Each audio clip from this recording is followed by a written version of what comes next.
That's all it is. And for us to maintain our connection to Allah, our connection to that very possibility, that book is the key. And that is why we must be a Qur'an-centered community.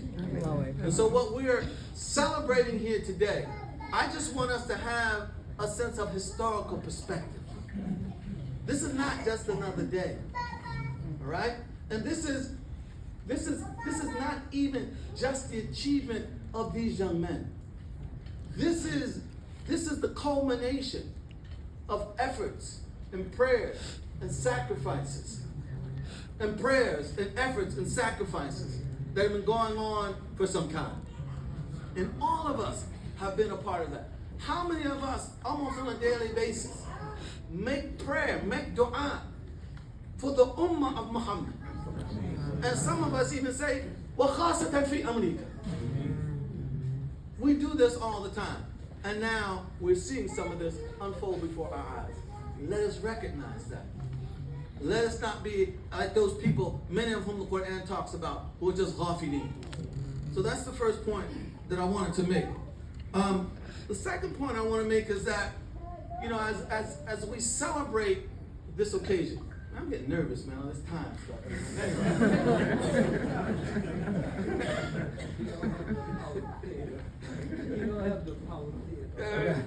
Anyway, in all seriousness, the second point that I want to make, and I'm very serious about this, is that, you know, as we celebrate this as the personal, individual accomplishment of these beautiful young men, I think it's important that we also celebrate as a community. And that we see this as a communal accomplishment as well. All right? And it's really important. And I'm just going to say something here that I think merits saying. Because this is part of our communal property, as it were. Something that we own now as a community. And so now we are like so many other Muslim communities in the world. They produce their hufaz, we produce ours. And I say that not in the spirit of competition, not at all. I say that because it's important for us as an ummah, as a global community, that when various and sundry parts of that community come together, that they are able to come together as equals, who come together to discuss the issues of the ummah, the possibilities of the ummah, as equals, recognizing each other as fully invested, fully committed, and fully qualified to contribute to the well-being of the ummah. And so we have to see this as a community as well. And this is part of our pride as a community. And all communities have to have that. And so as we celebrate this, I wanna remind us to celebrate this also as a community. And this is a communal accomplishment. And that we, as we walk out of this room and we walk about now, we should be proud that we are now, like every other Muslim community on the planet, we produce our hufaz. And I've said for some time, the American community of Muslims, the American Muslim community, has to become a self-authenticating community. It has to become a self-authenticating community. And this is not, again, this is not a matter of competition. This is not a matter of ego. Ubaydullah told a story. I don't want to tell too many stories because they'll be undone, you know. Anyway, but I remember this is also in Egypt. I was studying with the sheikh, and after the lesson he said, "Listen, I want you to help me do something." I said, "What?" He said, "I got all these questions from these women from the West, because they had this online thing, you know, Islam online, you know, everybody can send in and ask questions. They get fatwas." And he said, I got all these questions from these ladies from Europe and America. I want you to help me answer them. He's a sheikh. But he said, you know the reality in ways that I don't. You know aspects of that reality that I could not even fathom. So I want you to help me answer these questions. That's all I mean in terms of the American Muslim community becoming a self-authenticating community. Because no one knows our reality like we know our reality. And we have to be the ones to address our reality. And this is a part of that. And this is a part of a communal effort. All right. See, I'm rushing, man. Anyway. I also think it's important for the community to recognize its role beyond the accomplishment of these young men. And that the community, and I mean those of you who are not Hufal, who are not scholars, who are not shuyukh, who are not PhDs, who are not any of that, to recognize yourselves as co-producers of this phenomenon of Islam in America. Not mere recipients of what the Hufal and the scholars and the sheikhs and no, you're not recipients. You are co-producers. And you have to recognize yourselves as co-producers. All right? The Prophet sallallahu alaihi wasallam, he was the recipient of revelation. And he had all kinds of challenges that he had to confront. All right? But who trained the army? Who drew the maps? Who made the weapons? There were all kinds of things that the community needed that did not just come from him. And the community had a critical role to play in that. And unfortunately, somehow, and this is my perspective, take it for what it's worth, somehow we have been taught that community, these guys are just recipients. You know, the scholars tell you, and then that's it. Well, we need skills, we need talents, we need gifts beyond those of what some of the scholars have.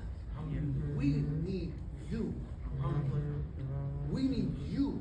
And you must understand your role in this collective enterprise of establishing and living and perpetuating Islam in this part of the world. That you too are carriers of the message of Muhammad sallallahu alaihi wasallam. So this is a part of a bigger whole, of which you are a critical element. And I think it's important for us to recognize that. Finally,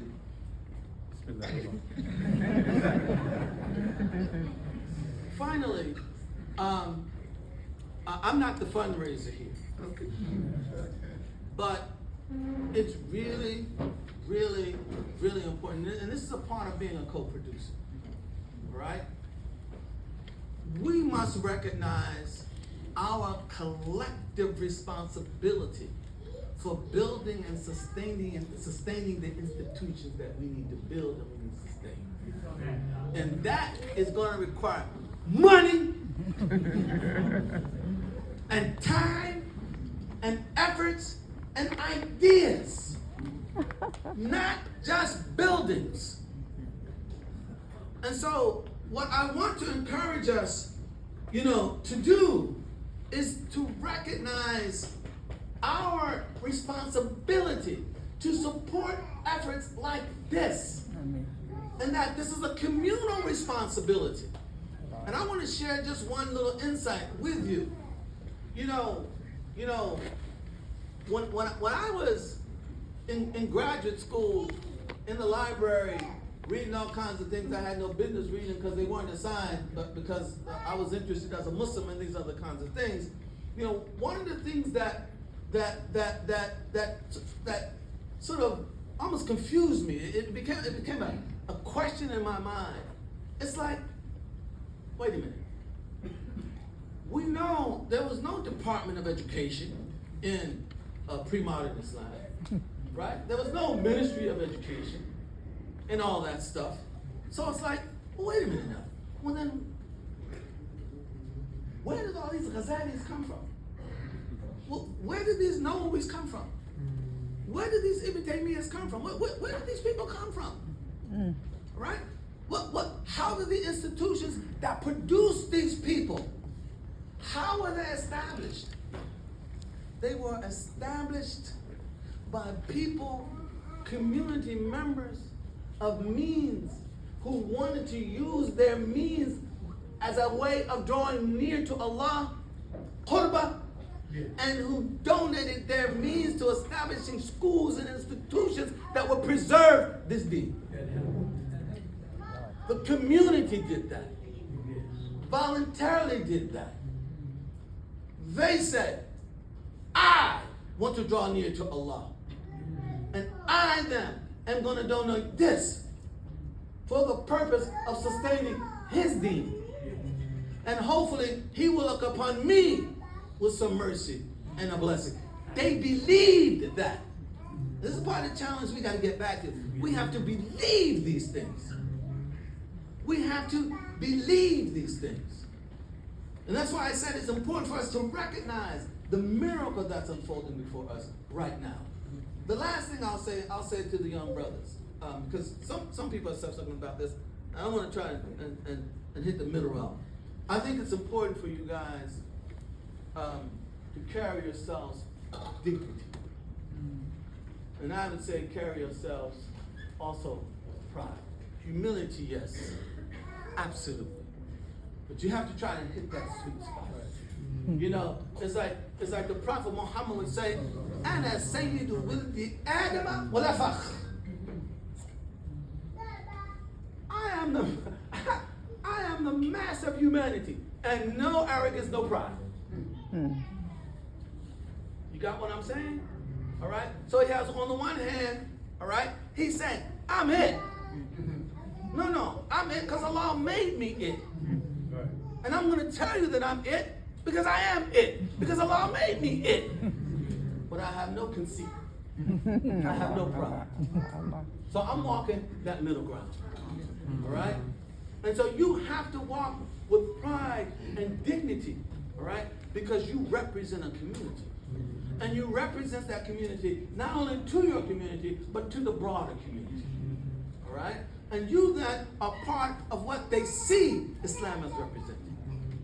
And at the same time, you have to be humble. All right? And if you ever, I'll give you a little bit of somebody, one of you guys from Philly, right? Yeah. All right. So you know what I'm talking about. Right? Whenever you feel this little temptation, you know, to get a little bit haughty, you know, remember, where we come from, if you got to talk about how hard you hit, you don't hit hard. Do you understand what I'm talking about? If you have to say it, that means you're not carrying it right. Carry it right, and you won't have to say it. Jazakumullah khair.